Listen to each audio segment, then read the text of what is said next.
of the ER outside the door. Doctors being paged, stretchers being wheeled down the hallway. As we waited, Father Chris from our church showed up, his blue eyes full of concern. Soon after, our friend Sherry showed up, as well as Kathleen. It's probably just a small wound, not a life-threatening injury, I thought to myself. I knew we wouldn't see Anne until they were done working on her, and I knew that took time. The length of our wait didn't concern me as much as the reason we were there in the first place. But Andy was a fish out of water in the hospital. With every passing minute, the small room suffocated any hope he had about Anne.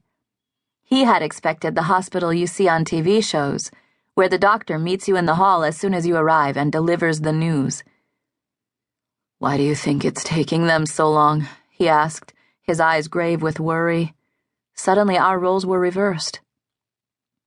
"Everything takes time," I assured him.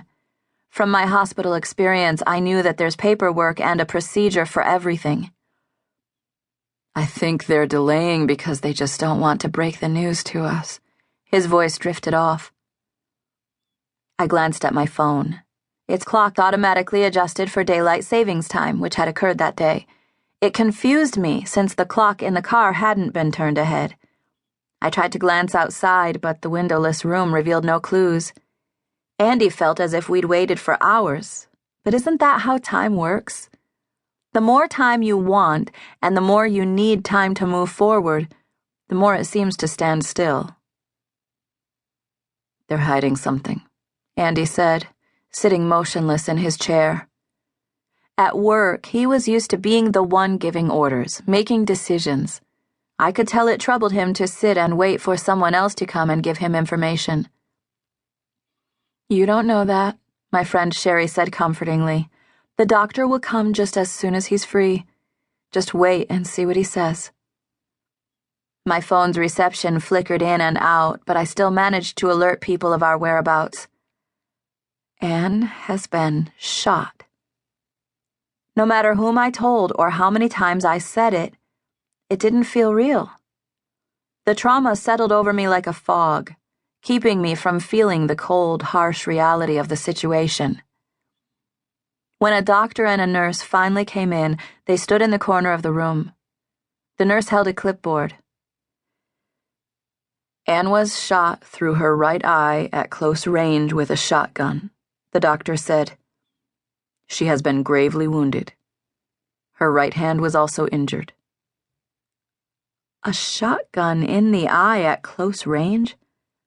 I knew enough about guns to know shotguns spray pellets from a shell. They aren't precise enough to only hit her eye.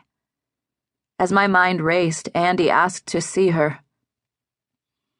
"Really, it's a miracle that she survived." "What do you mean?" Andy asked. "After being shot at this range, it's just amazing she's still alive."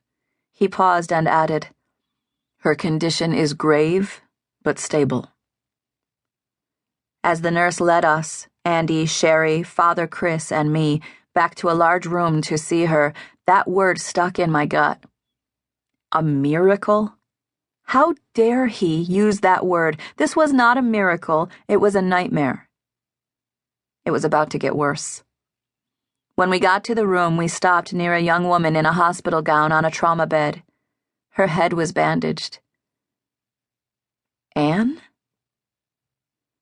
The right side of her head was completely covered with gauze, with just a sprig of hair shooting out. Only a part of the left side of her face was visible. A tube emerged from her mouth. Was that Anne's mouth? Her mouth was perfect, with full lips I'd kissed 1,000 times, well, when she was little.